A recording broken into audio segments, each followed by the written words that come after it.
Thank you for the patience, everyone. Good evening. My name is Anthony Tordios, and I'm the chair of the Planning Commission. Welcome to this Planning Commission meeting. Please remember to turn off your cell phones. The parking validation machine for the garage under City Hall is located at the rear of the chambers. Following roll call during the summary of hearing procedures, we will review how the public may provide comment during today's session. At this time, if you're able, please join me in rising for the Pledge of Allegiance.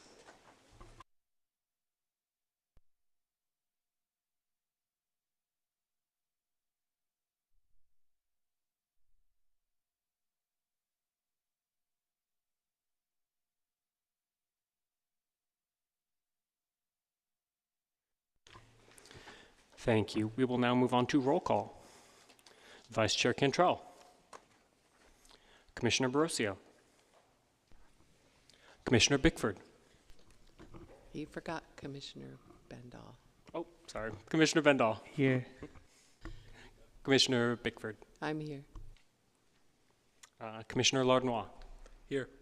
Commissioner Oliverio. Here. Commissioner Rosario. Here. Commissioner Young. Myself here. That's 6 in attendance, 3 absences. So we have quorum. All right, we will move on to summary of hearing procedures. If you want to address the commission, please fill out a speaker card located on the table near the audiovisual technician and deposit the completed card in the basket. There are also speaker cards in the back of the chambers and at the side entrance. The procedure for this hearing is as follows. After staff's presentation, applicants and/or appellants may make up to a 5-minute presentation. During the public comment period, the chair will call on the names on the submitted speaker cards in the order received for those members of the public who attend in person. As your name is called, line up in front of the microphone at the front of the chamber. Generally, each speaker will be given up to 2 minutes for public testimony, and speakers using a translator will have up to 4 minutes. At the discretion of the chair, the time allotted to each speaker may be changed depending on the number of items on the agenda, number of speakers, and other factors. Speakers using a translator will have double the time allotted. After the public testimony, the applicant and/or appellant may make closing remarks for up to an additional 5 minutes. Planning commissioners may ask questions of the speakers. Response to commissioner questions will not reduce the speaker's time allowance. The public hearing will then be closed, and the Planning Commission will take action on the item. The Planning Commission may request staff to respond to the public testimony, ask staff questions, and discuss the item. If you challenge these land use decisions in court, you may be limited to raising only those issues you or someone else raised at this public hearing or in written correspondence delivered to the city at or prior to the public hearing. The Planning Commission's action on rezonings, pre-zonings, general plan amendments, and code amendments is only advisory to the City Council. The City Council will hold public hearings on these items. Section 20.120.400 of the Municipal Code provides the procedures for legal protest to the City Council on rezonings and pre-zonings. The Planning Commission's action on conditional use permits is appealable to the City Council in accordance with Section 20.100.220 of the Municipal Code. Agendas and all staff reports for this meeting may be accessed on the city's website. All right, we'll move on to call to order and orders of the day. Before we begin, I want to remind the Planning Commission members and members of the public to follow our code of conduct at meetings. This includes commenting on the specific agenda item only and addressing the full body.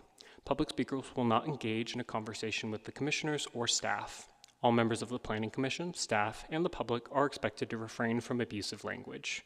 Repeated failure to comply with the Code of Conduct, which will disturb, disrupt, or impede the orderly conduct of this meeting, may result in removal from the meeting. This meeting of the Planning Commission will now come to order. And before we move on to public comment this evening, I will just open the floor for disclosure of any ex parte communications with any members of the project applicant team this evening. Yeah, for item, let me see, 5A, I spoke with the applicant and his consultant. I also had a meeting with the project applicant for item 5A. Same here. Okay, thank you. With that, we will move on to public comment. Now is the time for public comment to the Planning Commission on non-agendized items. Please fill out a speaker's card and give it to the technician. Each member of the public may address the commission for up to 2 minutes. The commission cannot take any formal action without the item being properly noticed and placed on an agenda. In response to public comment, the Planning Commission is limited to the following options: responding to statements made or questions posed by members of the public, or requesting staff to report back on a matter at a subsequent meeting, or directing staff to place the item on a future agenda. I don't have any speaker cards here, but if there's any members of the public who would like to speak on items not on our agenda, feel free to come down to the podium at this time. All right, I'm not seeing anyone move forward, so we will move on to deferrals and removals from calendar. Staff, do we have any items to defer today? No, we do not. All right, in that case, we will move on to the consent calendar. Notice to the public, there will be no separate discussion of individual consent calendar items as they are considered to be routine and will be adopted by one motion. If a member of the commission requests debate, separate vote, or recusal on a particular item, that item may be removed from the consent calendar by the chair and considered separately. The public may comment on the entire consent calendar and any items removed from the consent calendar by the chair. And on the consent calendar this evening, we have two items. First is approval of our minutes from the April 9th meeting, and second is PDC 23-008, PD 24-018, T24-033, and ER 23-079, which is a planned development zoning, vesting tentative map, and planned development permit for the construction of 25 single-family homes on a 2.7 gross acre site located at 3315 Sierra Road. Do we have any members of the public who would like to comment on items on the consent calendar? I move to adopt the consent calendar. All right, we have a motion to approve the consent calendar from Commissioner Lardenois with a second from Commissioner Oliverio. If there's no further discussion, we will move on to a vote. Vice Chair Cantrell is absent. Commissioner Borosio is absent. Commissioner Bendall. Yes. Commissioner Bickford. Yes. Commissioner Lardenois. Yes. Commissioner Oliverio. Aye. Commissioner Rosario. Commissioner Young is absent. Myself, yes. So the motion passes. All right, before we move on to tonight's public hearing, we will have a slight change in the order of the agenda and move on with the general plan hearing. This is a continuation of the general plan hearing from our last meeting, and we have one item on the general plan consent calendar, GPT 25-001, which is a city-initiated general plan text amendment to amend policy IP-5.15. Do we have any questions, or should we move to adopt the consent calendar? I guess as a point of order, do we need to? Sorry, I don't mean to interrupt. The Zoom audio is not working. Well, is that Zoom's fault or our fault? I mean, what do you? Is there anything John can do? I mean, we're not going to stop the meeting, are we? Yeah, I guess I would defer to the city attorney. Should be working. Okay. I was just, as a point of order, do we need to formally open the general plan hearing before we take action? Still open. Okay, fair enough. Then I'll move to adopt the general plan consent calendar. All right, we have a motion to approve the general plan consent calendar from Commissioner Lardenois with a second from Commissioner Rosario. If there's no further discussion, we will move on to a vote. Commissioner Bendall. Yes. Commissioner Bickford. Yes. Commissioner Lardenois. Yes. Commissioner Oliverio. Yes. Commissioner Rosario. Yes. Myself, yes. That's six yes, 3 absences, so the motion passes. And with that, we will close the general plan hearing for this cycle. All right, we will now move back to tonight's public hearing. We have one item on the agenda this evening, which is CP 23-024 and ER 23-256, which is a conditional use permit to allow the demolition of an existing 4,763 square foot restaurant building for the construction of a new approximately 3,786 square foot restaurant with a double drive-through lane. Staff, do we have a presentation for this item? Yes, we do. Give me a moment to share my slides.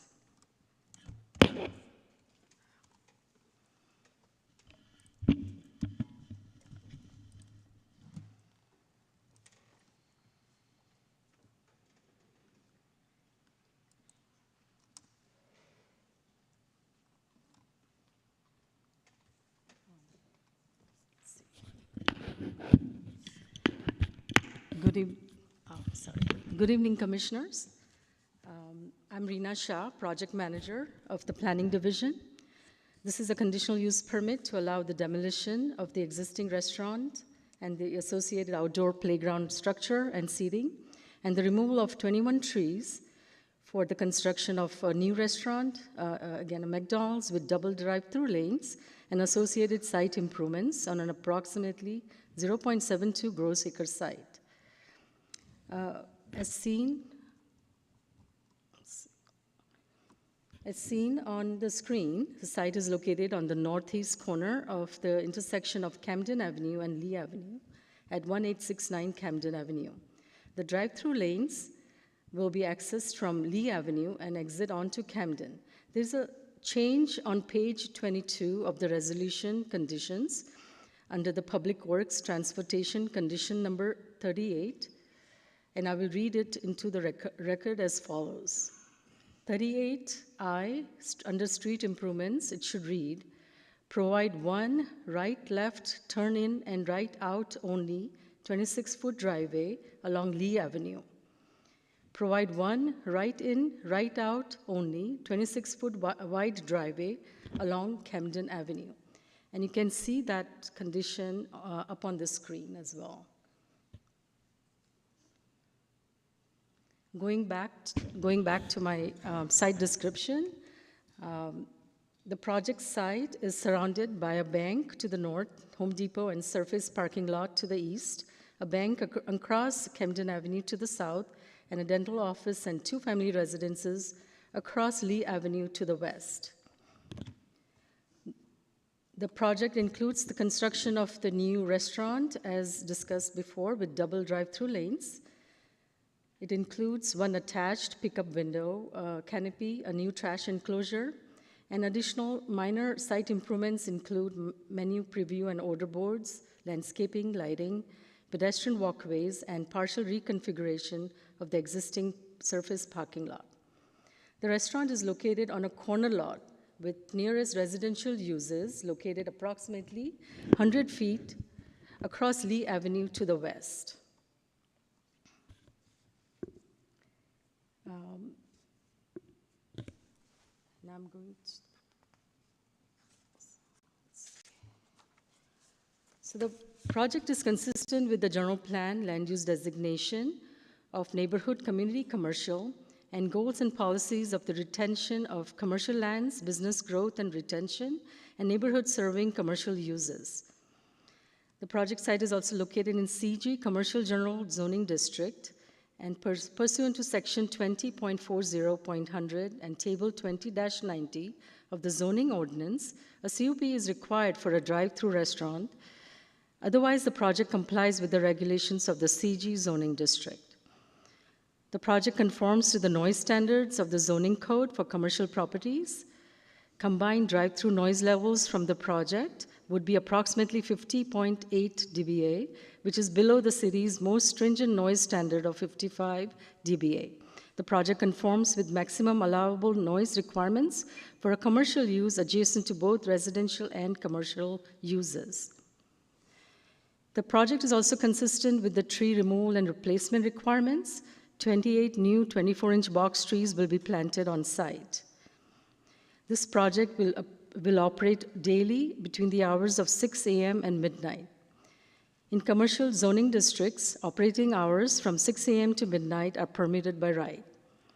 Approximately 20 full and part-time employees will staff the restaurant, and the project will adhere to the operations plan, which includes mitigation measures for trash, graffiti, site maintenance, loitering and pendling, lighting, and security, as the site will be equipped with security camera system.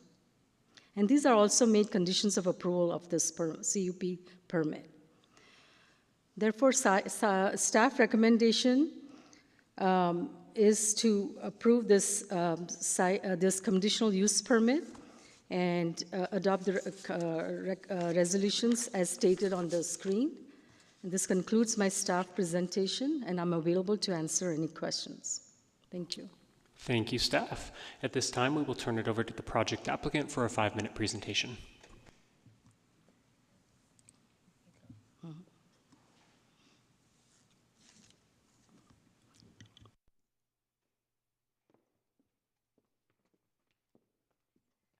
This is Hala Ibrahim with PMDG Design Group. We are the architect for the project. Do you want to introduce yourself? Adam Branderburg, McDonald's USA LLC, construction manager for the project. Thank you, Rena. You did a great job of. Chaston with Kilman Horn, civil engineer. Thank you, Rena, for your good presentation. We just need to add to it is this improvement that McDonald is doing for this rebuilding the site. It will bring better circulation and will be compliant with the accessibility, building, and Gall-Green codes.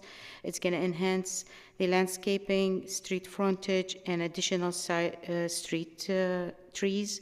And the site will also, this building will be all electric, no gas use. It's going to be more efficiency here. The new building appearance will improve the neighborhood and will enhance the customer experience. Just wanted to thank the time for the commissioners here tonight, and then also thank staff for their collaboration in putting together this application.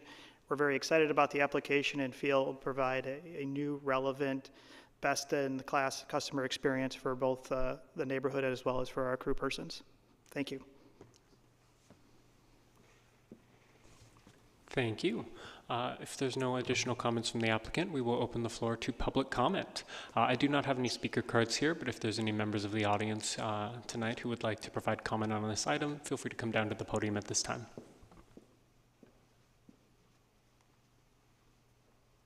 Okay, I'm not seeing anyone else move forward. Technically, the project applicant has an additional 5 minutes if there's anything you'd like to add, but assuming not, we can turn the discussion back over to the commission. Commissioner Bendall.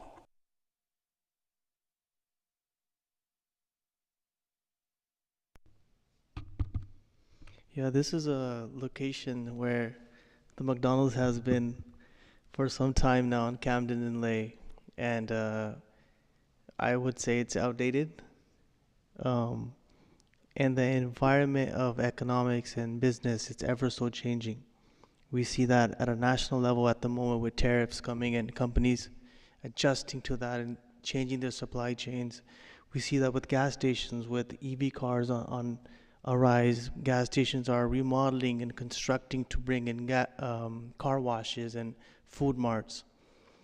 And in the industry of restaurants, where you can support a drive-through, small business owners are looking for ways to increase their revenue. And I think it enhances that area for sure. I like the all-electric model as well. And I support this project. Thank you. Thank you. We'll go over to Commissioner Lardnois. Yeah, just a quick question for staff. So I know this is in a designated growth area, which does not currently have an urban village plan, and not necessarily universally as a rule, but a lot of urban village plans prohibit drive-through uses. But I also know that urban village plans often, are kind of built around the existing uses in the area. So is that something that is taken into consideration when evaluating a project like this? Yes, technically it is, but this particular zoning district is CG, Commercial General Zoning District, which supports drive-throughs with a CUP. If it was CP, Commercial Pedestrian, we wouldn't have supported the project. Okay, thank you very much. Thank you. Yeah, I'll move to adopt the staff recommendation. All right, we have a motion to approve the staff recommendation from Commissioner Lardnois with a second from Commissioner Oliverio. I don't see any additional hands here, so we will move on to a vote. One comment. I can't find the button. I just want to say that, as much as it might be in a growth area, these types of developments are not permanent. You put some townhouses on a piece of land, it's there for 80 to 100 years. You put a McDonald's, it's maybe there for 20. So there's always the opportunity to do something different with the property.